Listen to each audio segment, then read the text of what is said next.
Дорогие жители Республики Тыва, сегодня очень такой, знаете, важный, исторически насыщенный день. 80 лет назад наша республика добровольно вступила в братский союз народов советского государства. Действительно, наши предки сделали очень мудрый, очень выверенный, очень продуманный шаг, присоединившись к могучему на тот момент государству под названием Советский Союз.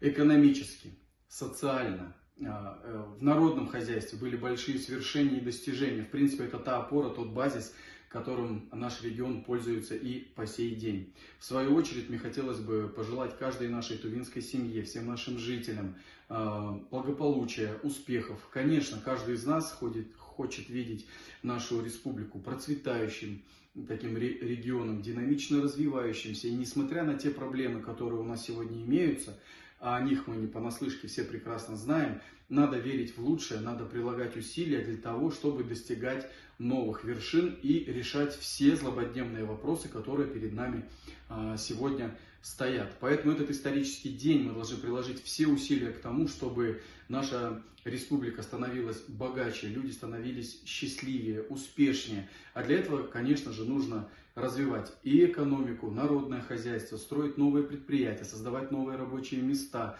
делать так, чтобы наш народ был более образованным, грамотным. И это ключевое. Поэтому, дорогие жители республики, разрешите еще раз поздравить вас с 80-летием. Это большая историческая дата, и я уверен, что у Тувы большое будущее. Надо в это верить, надо к этому стремиться и, самое главное, прилагать к этому большие усилия.